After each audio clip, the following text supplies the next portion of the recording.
Building भांगे ना, हमने court से कोई टूटेगा नहीं यहाँ पर। कोर्ट से ऑर्डर लेके आए हैं, कोई डोनेशन नहीं होगा, घर में आप लोगों के सबके पास पहुंचा देंगे हमारे लोग ऑर्डर। हर एक घर में एक कॉपी रखिएगा ऑर्डर का, ठीक है। कोई भी सरकार से कोई आएगा, पुलिस से कोई आएगा, जहाँ से भी जो कोई आएगा, कोर्ट का ऑर्डर का कॉपी दिखा दीजिएगा। बाय मुआवजे से विकास भट्टाचार्य ने केस किया था, कोर्ट से स्टे ऑर्डर आ गया है, कोई बिल्डिंग नहीं टूटेगा, ठीक है। दे देंगे, हम भेज देंगे। হ্যাঁ 100 বার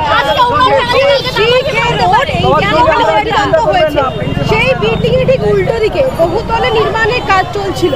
নির্মাণে যুক্ত কামাল, রাজেশ খান নামের প্রমোটাররা, তাদের সঙ্গে সরাসরি যোগ রয়েছে এই কাউন্সিলর। দেখুন, এই জাভেদ খানের ছেলে, তারা মিলে 30 বছর ধরে এখানে এই কাজগুলো করে গেছে। আমরা বহুবার করে বলেছি, সেই সময় শুভেন্দু অধিকারীও তৃণমূলেই ছিলেন, সেই সময় এরা সবাই মিলে লুটেপুটে খেয়েছে। এখন আমাদের কথাটা হচ্ছে, আপনি বাড়ি ভেঙে দিচ্ছেন, রাতারাতি মানুষজনকে রাস্তায় এনে বসিয়ে দিচ্ছেন, এই গরিব মানুষগুলোর কি অপরাধ রয়েছে?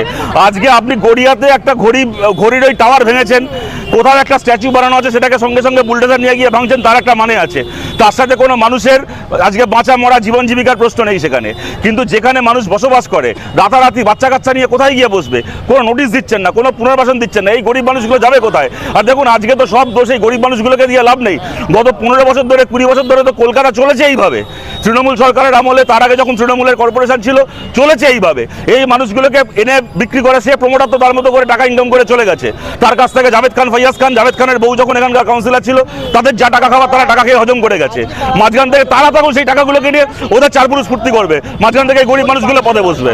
এই চত্বরে যে স্কুলের জায়গা ছিল, সেটাও বেআইনি নির্মাণ। তো এখানে স্কুলের জায়গায় বেআইনি নির্মাণ হয়েছে, পুকুর ভরাট করে, ঝিল ভরাট করে বেআইনি নির্মাণ হয়েছে। এমনকি আপনাকে দেখিয়ে দেবো, কবরের জমিতে, কবরস্থানের ওপর, ওয়াকফের সম্পত্তিতে কবরস্থান ছিল, সেই কবরস্থানের ওপর মানুষ মাটির তলায় শুয়ে আছে, সেই বাপ ঠাকুরদার কবরের ওপর জাভেদ খান বিল্ডিং তুলেছে, তাও দেখিয়ে দেবো।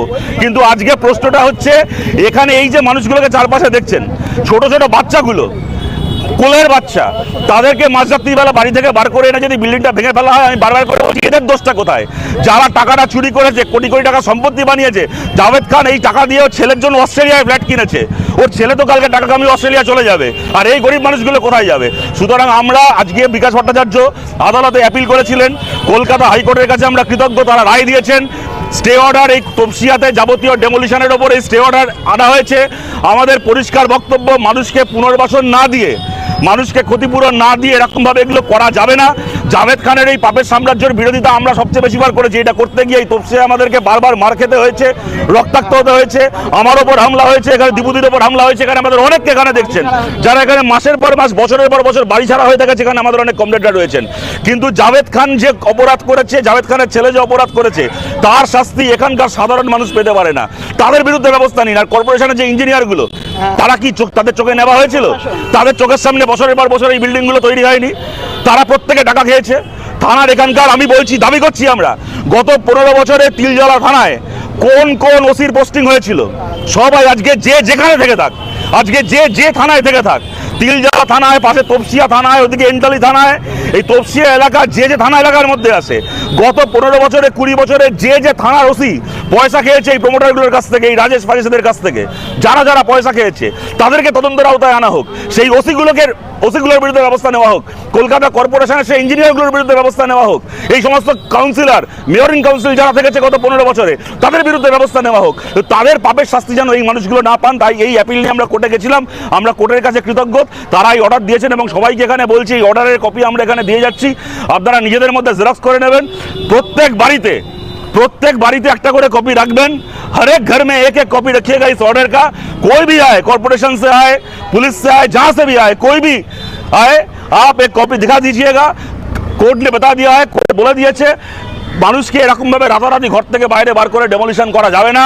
এই পশ্চিমবাংলার মাটিতে, উত্তরপ্রদেশের বুলডোজার রাজ বাংলার মাটিতে আমরা চলতে দেব না। উত্তরপ্রদেশের বুলডোজার উত্তরপ্রদেশে থাকবে। আর আমরা বলছি দে দেंगे, सबको दे देंगे। আর আমরা বলছি, এই যে ডবল ইঞ্জিন সরকার, আমরা ডবল ইঞ্জিন সরকার শুনতাম, এখানে তো ট্রিপল ইঞ্জিন সরকার চলে। ছেলে কাউন্সিলর, তার বাবা এমএলএ, মন্ত্রী একদিন ছিলেন, মালারা এমপি এখানকার, তারা সবাই কোথায়? যারা 15 বছর 20 বছর 30 বছর ধরে লুটে পুটে খেলো তারা যে যার মতো করে সাইড হয়ে গেল, আর মাঝখান থেকে এই গরিব মানুষগুলোর উপর বুলডোজার চলবে, আমরা থাকতে এটা হবে না।